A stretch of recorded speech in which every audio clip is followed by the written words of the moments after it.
Alright, shalom everybody.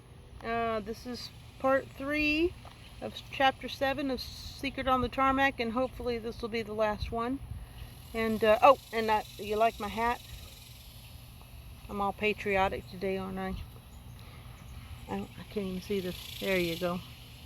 I got this from Daddy Dragon's online store. This is the only baseball cap I own right now, actually. I don't wear a lot of baseball caps. You know, in the hot sun, yeah, it's a hat, but it didn't cover your ears. So that's why people wear cowboy hats and sombreros and stuff. You don't want a sunburn on your ears. Okay, on with the story. I'm on page 80. Security cleared the way. The former president was in position. The Attorney General's staff was out of position.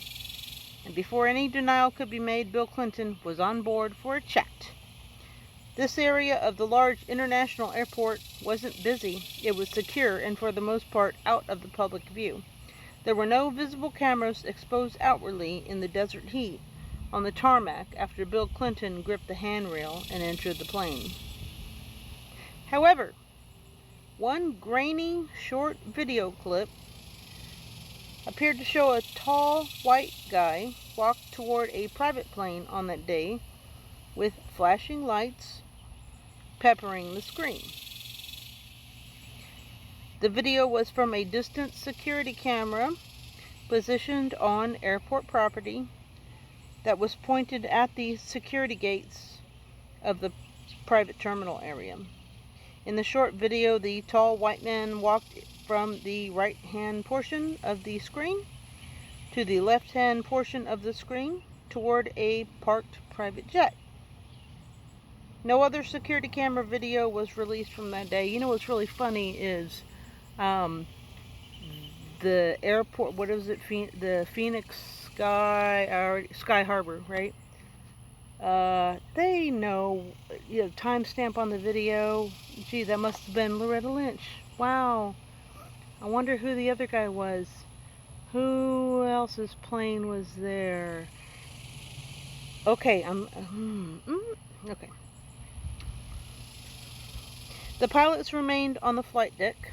One of them shook Bill Clinton's hand and appeared to awkwardly step back to allow for privacy. Toward the rear of the plane sat the former president, the Attorney General, and her husband. Just a few feet away, inside the plane, at the entrance of the craft, stood the head of Loretta Lynch's security detail. This scene conjured up questions about what was said and who might have heard the conversation. For example, did the man in charge of the Attorney General's security detail hear elements of the conversation? Was he even in a position to actually hear the discussion? At this point, nobody knows, and apparently he has never been asked to provide answers. It was clear the various law enforcement agencies simply followed orders and conducted themselves the way they believed they should as Bill Clinton and Loretta Lynch met privately. For the federal agents not in the loop, how were they supposed to tell Bill Clinton and Loretta Lynch they're not supposed to talk to each other? I was told none of the officers or agents wanted to do anything that would upset Bill Clinton or Loretta Lynch, which is why they remained silent.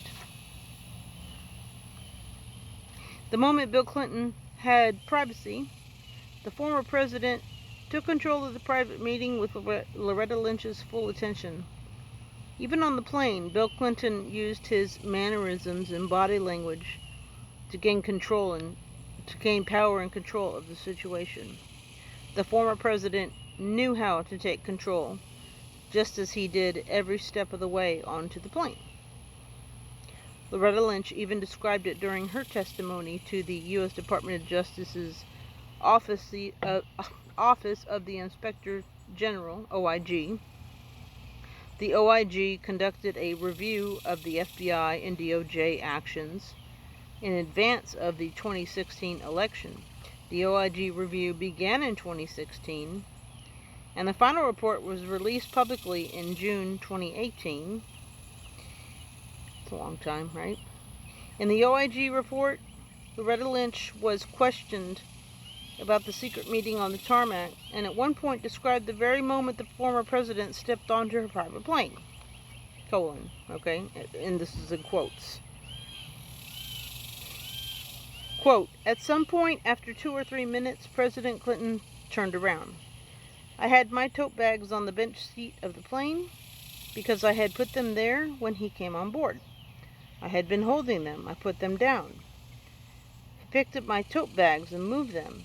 Then he sat down. So he sat down, and my husband and I were still standing in front of him having the discussion, and he sort of sat heavily, and I didn't know how he felt, so I can't say one way or the other, but he sat down and started talking about, the grandkids and how they introduced them to each other. And ultimately, because this went on for a little, but my husband and I sat down also and, had that discussion about his family and the kids," unquote. From moving the Attorney General's luggage and placing it on the floor to taking a seat while the former president now looked up to Loretta Lynch and her husband, Bill Clinton's nonverbal cues were nothing shy of brilliant and bold. It wasn't as if Bill Clinton asked to move her bag like anyone else would do. No, he just moved the bag, just as if the bag was in the way, in his spot. He handled the bag just as he did with some of the security detail, with a gentle approach, then an expectation for them to get out of his way. The former president was in control, essentially forcing an uncomfortable pair to sit down as if he intended to carry on a more relaxed, intimate conversation. With everyone seated, few distractions, and a limited set of ears, Bill Clinton sat on the plane with Loretta Lynch and her husband while his plane was running. Everyone outside associated with the Attorney General wondered what the hell was happening inside government-owned jet on the blazing tarmac.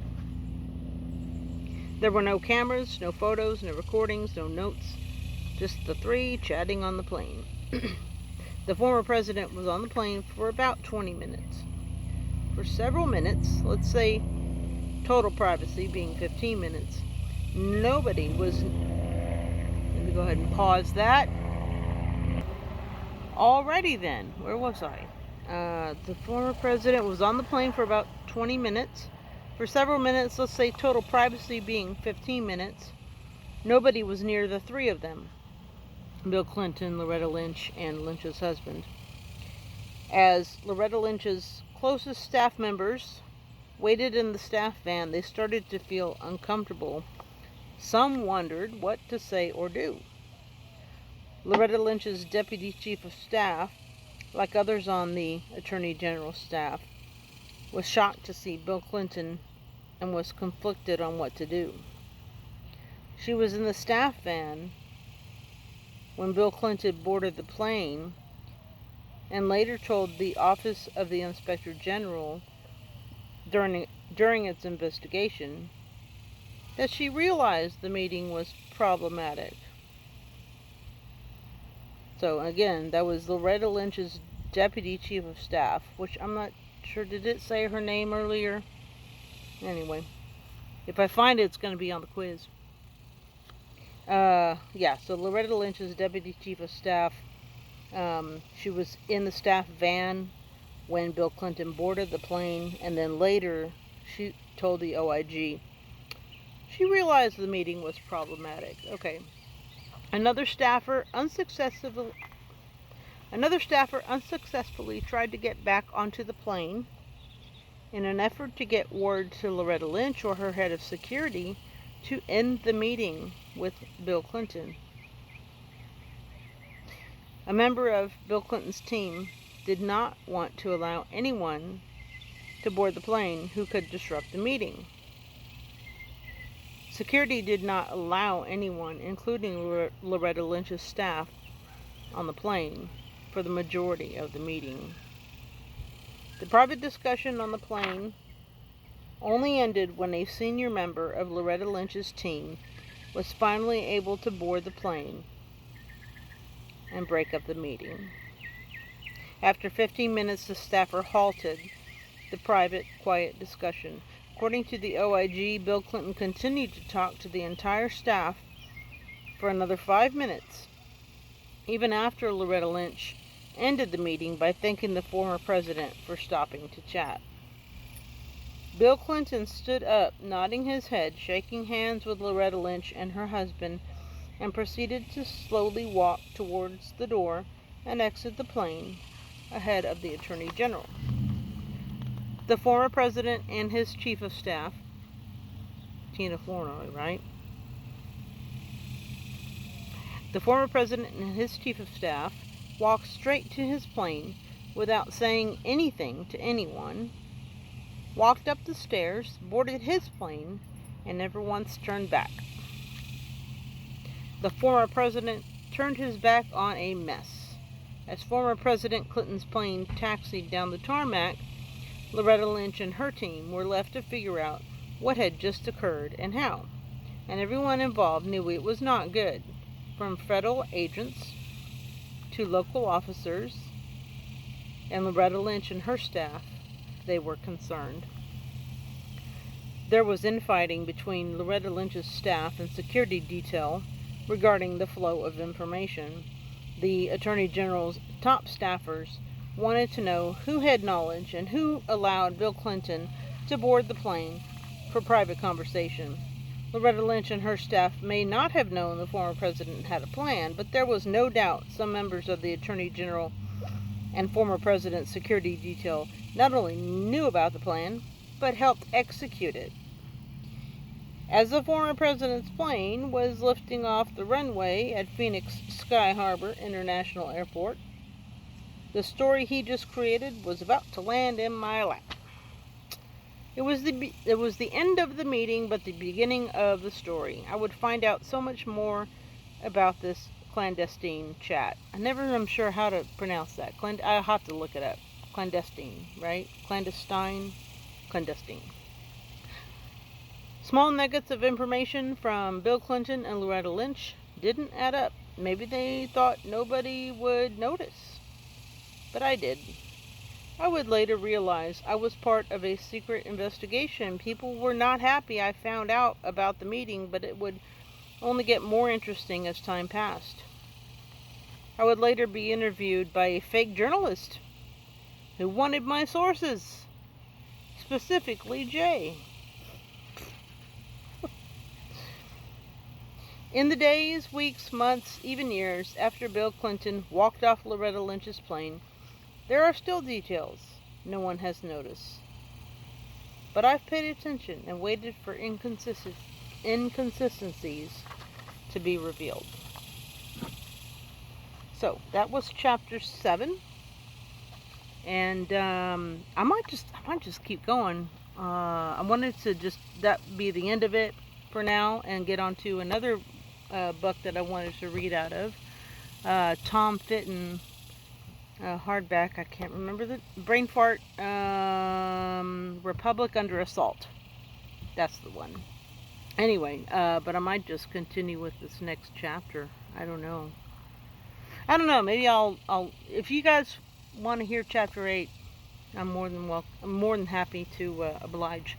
So, on Discord, there is a Discord server, and I think I'll put a link in the description. There's a link. There is a Discord server, and there's a chat room in there called Book Club. And some people were interested in hearing, like live audiobooks, or, just joining a discussion on different books, different topics that are included in those books, etc., etc. So I think I'll be dropping a link to that Discord server. And yeah, so that's basically it. Alright, you guys have a wonderful 5th of July. Shalom.